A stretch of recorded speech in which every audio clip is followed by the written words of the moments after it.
और इस मास के एकादशी व्रत मेरे सर्वाधिक प्रिय है। तुमने मेरी भक्त अनुसुईया के उपदेश का पूर्ण रूप से पालन किया है, अतः तुम्हें और तुम्हारे पति को एक इच्छित पुत्र की प्राप्ति होगी।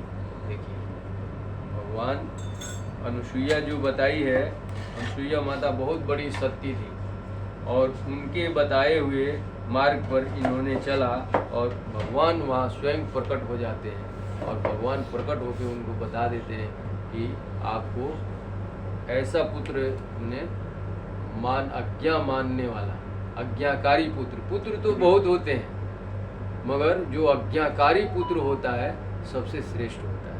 हरे कृष्ण हरे कृष्ण। भगवान ने फिर कृतवीर्य को कहा, हे राजन, कृपया मुझसे अपनी हृदय का इच्छित वरदान मांगो। तुम्हारी प्रिय पत्नी ने मुझे अपने भक्तिमय व्रत से प्रसन्न कर दिया है। राजा कृतवीर्य ने निवेदन किया, हे मधुसूदन, हे जनार्दन, हे नाथ, कृपया मुझे ऐसे पुत्र प्रदान कीजिए जो देवताओं, मनुष्यों, सर्पों और असुरों से न पराजित हो। भगवान ने उसे वरदान दिया और अंतर ध्यान हो गए। देखिए इतना बड़ा पुत्र वो लोग भी मांगे तो ऐसा ही मांगे, किसी से हारने वाला ना हो। हरे कृष्ण। राजा और उनकी पत्नी का स्वास्थ्य लौट आया और वे वापिस अपनी राजधानी पहुंच गए। उन लोगों का स्वास्थ्य बिल्कुल बिगड़ गया था। जो जंगल में जाके तपस्या करते थे उनका सेहत खराब हो गया था, मगर भगवान जो वरदान दिए तो वो लोग बिल्कुल पहले जैसे हो गए और अपने राज में आ गए। कालांतर में रानी पद्मिनी ने कृतवीर्य अर्जुन नामक एक विख्यात पुत्र को जन्म दिया। तीनों लोक में उस जैसे शक्तिशाली योद्धा नहीं था, यहाँ तक कि दशानन रावण भी उसके समक्ष हार गया।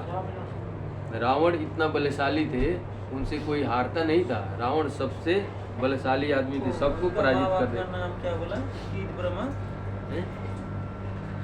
माँ का नाम, बाप का वो नाम? पद्मिनी है ना प्रभु। कृतवीर्य उनका पिता होते हैं, राजा जो थे कृतवीर्य थे और पद्मिनी उनकी माता रहती है। भगवान श्री कृष्ण ने निष्कर्ष दिया, हे निष्पाप राजन, मैंने अधिक मास के शुक्ल पक्ष में आने वाली एकादशी का वर्णन किया है। इस एकादशी का व्रत करने वाला निश्चय रूप से भगवान हरि के धाम जाता है।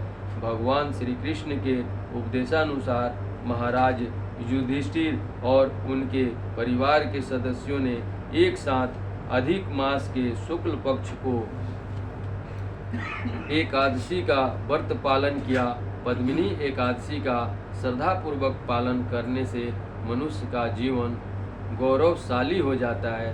बोलिए पद्मिनी एकादशी महारानी की, शिला प्रभुपाद की, शिला गुरुदेव की, हिताई गौर प्रमाण।